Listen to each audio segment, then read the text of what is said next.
Mais importante do que o julgamento de Jair Bolsonaro no Supremo, o que realmente sacudiu Brasília nesta terça-feira foi o depoimento explosivo do ex-assessor de Alexandre de Moraes, Eduardo Talhaferro, no Senado Federal. Conectado por videoconferência diretamente da Itália, ele apresentou documentos e relatou práticas que, segundo ele, revelam um esquema de censura e manipulação processual dentro do TSE, comandado por Moraes. Talhaferro não poupou palavras, afirmou que a fundamentação das buscas e apreensões contra empresários brasileiros bolsonaristas foi forjada, caracterizando o que classificou como pesca probatória e fraude processual. Para resguardar as informações, ele garantiu que parte do material já está em mãos de uma emissora nacional, para que nada seja abafado. A cada detalhe exposto, a imagem de Moraes se deteriora.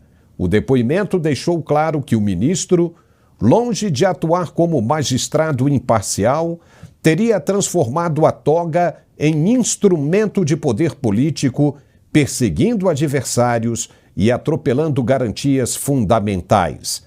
Talhaferro foi convocado a falar sobre o chamado esquema de censura conduzido pelo TSE durante as eleições de 2022. E o depoimento dele expôs um cenário devastador para a imagem do ministro Alexandre de Moraes. O ex-assessor do TSE apresentou documentos que comprovam que a fundamentação das buscas e apreensões contra empresários bolsonaristas foi forjada. Um ministro da mais alta corte do país, guardião da Constituição, não pode agir como chefe de inquérito particular, manipulando provas e perseguindo adversários políticos. Isso destrói a confiança da sociedade no judiciário e compromete ainda mais a legitimidade das decisões do Supremo. Alexandre de Moraes, diante do que foi relatado nesta comissão, não tem mais a menor condição de permanecer no cargo. A atuação dele, segundo os integrantes da comissão, ultrapassou os limites da legalidade e mergulhou na esfera da arbitrariedade e do crime contra a Constituição e os direitos individuais. O uso do aparato judicial para atingir empresários e opositores não é apenas uma distorção do papel do STF, mas uma ameaça concreta às liberdades democráticas. Entre os pontos mais sensíveis, Eduardo Talhaferro relatou e mostrou vazamentos de informações sigilosas e o uso de documentos internos para embasar decisões judiciais que, segundo ele, extrapolavam os limites legais e atingiam opositores políticos. A convocação partiu do senador Flávio Bolsonaro, do PL do Rio de Janeiro, e aconteceu no mesmo dia do julgamento do ex-presidente Jair Bolsonaro no Supremo Tribunal Federal. A cada novo depoimento, o que emerge é a imagem de um ministro que transformou a toga em instrumento de poder político. Permanecer no cargo, depois do que foi exposto, não é apenas insustentável, é uma afronta à democracia brasileira.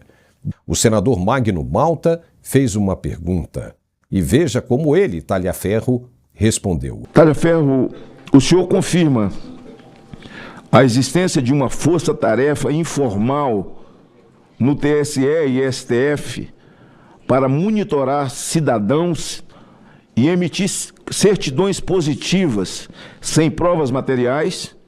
Se sim, pode apresentar atas, ordens escritas ou mensagens, WhatsApp, audiências de custódia que autorizaram legalmente essa estrutura? Senador Magno Malta, obrigado pela pergunta.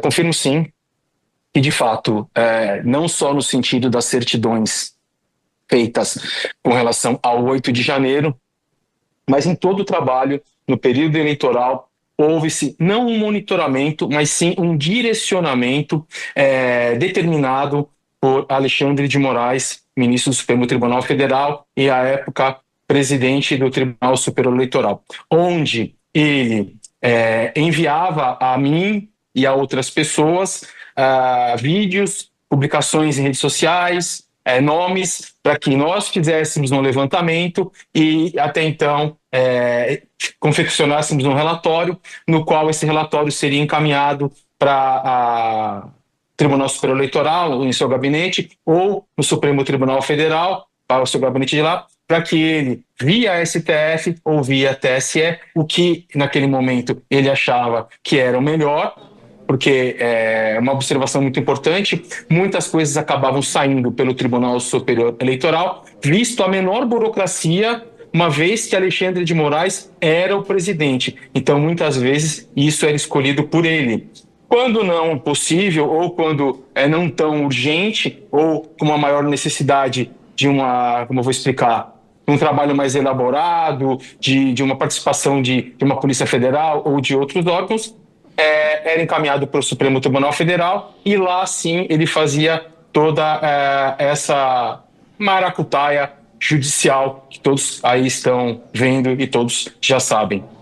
Mas havia, sim, de fato, um direcionamento político, de cunho político, feito por ele e por sua equipe, seus colaboradores mais próximos, com o objetivo de, naquele momento, denigrir a imagem de um polo político e exaltar a imagem de outro polo político.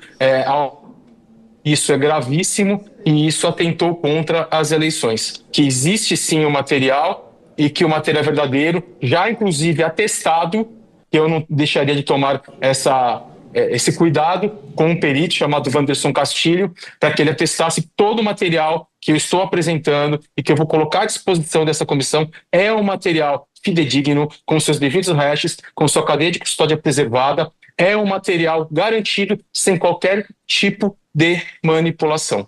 Mas, voltando à vossa pergunta, nobre senador, sim, de fato existia. Ficou muito sério agora. Muito, mas muito sério mesmo. Você já ouviu aquele ditado, fogo cruzado não dói? Pois é.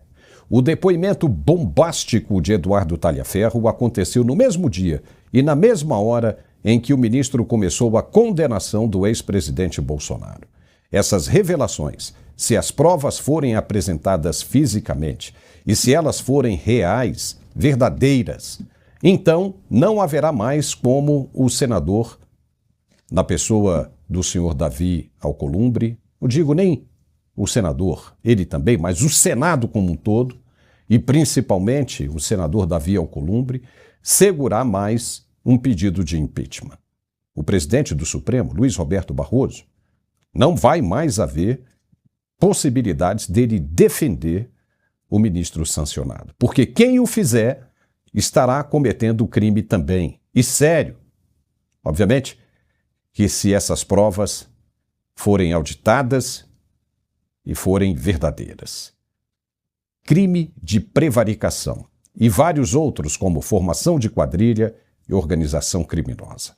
A coisa ficou muito séria e muito feia a partir de agora. Quem ficar por último, que apague a luz.